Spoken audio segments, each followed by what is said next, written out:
nung nangangampanya ng aking tatay, tapos hinihingi niya ang suporta ng Malacanang, tinawagan kami. Pinapunta kami sa Malacanang. Pinahintay kami dyan, mga 2 oras kami nakahintay, nakatambay lang dun. I'm never gonna forget. Andun kami sa Presidential Guest House, pinasok. And at the time, there was still no official endorsement from Malacanang. And Bumabanat pa ngayon presidente. exactly. And so we were supposed to meet the president at the time. But instead, hinarap kami sa 3 tao. But we were put in front of 3 people, and they essentially, asked, ano plano mo, ano magagawa mo para sa amin. He's a sitting official now. Sinabi niya kay Pangulo na, sige, suportahan ka namin on the condition that kami yung mamimili ng ES, kami mamimili ng Speaker, kami mamimili ng Senate President, kami mamimili ng Secretary, basta marami silang hiningi. I can imagine. When we left the palace, tumingin tatay ko sa akin, alam mo, kulang na lang, papatayin na nila ako. Tatakbo yata ako ng Vice President. Tapos patayin ko yung Presidente. Di patas ang laban ngayon. Or I will ask my daughter to run. And I will run as Vice President. Tapos sabihin ko ako sa inyo. Noong medyo malayo pa ang botohan, gustong maging pangulo ni Duterte si Bongo, pinili niya kaysa kay Manny Pacquiao.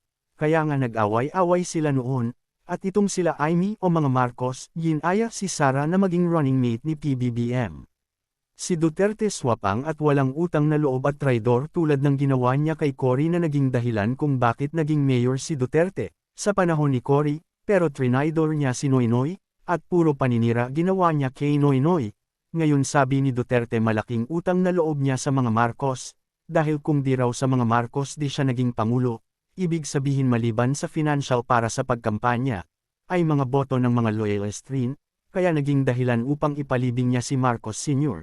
sa libingan ng mga bayani, kaya lang dahil sa may manok na si Duterte para pangulo na si Bongo nga, at ayaw niya talaga kay PBBM, na pinapalabas niya pang ang drug addict si PBBM, kaya si Amy Marcos o ang mga Marcos ay inawitan si Sara maging running mate, natural libre rin ang gastos sa pagkampanya, tulad ng ginawa ng mga Marcos sa pagtulong kay Digong Duterte, kaya galit na galit si Duterte kay Sara, nag-away pa nga sila ni Sara, ngunit nilambing siya ni Amy Marcos, kaya nagpakita siya ng pagkalambot, siguro naabotan uli ng kung ano, pero dahil sa ayaw niya talaga kay BBM kaya madalas tinitira pa rin ni Duterte si BBM.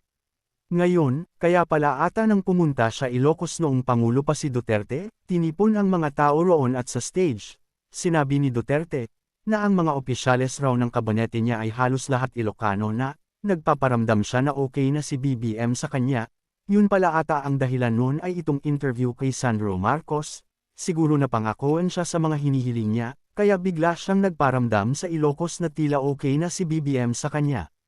Ngayon kung mapag-isip-isip nyo, halata sa isang video, na ang pag-uusap dyan ni Duterte na nakikinig nga si Hanilet, ang pangalawang asawa niya, halata na ang pag-uusap na yan ay tapos na ang usapan ni Sara at ni Amy, planchado na, kaya si Digong ay nag-isip ng reverse tactics, dahil nga malabo na si Bongo, kaya tila kakalabanin niya na lang si Sara sa pagka-Vice President, at yayariin si BBM, o kaya aalukan niya na lang bumaliktad si Sara bilang katandem ni BBM, na at magkandidato na lang si Sara ng pagkapangulo at siya ang katandem, kaso di ata siya sinang-ayonan ni Sara dahil libre ata lahat ang alok kay Sara, maliban doon may mga nagbibigay pang iba kay Sara na maaaring binubulsa na lang ni Sara, kaya nang di nangyari itong alok ni Duterte, ay plan C ang ginawa ni Duterte.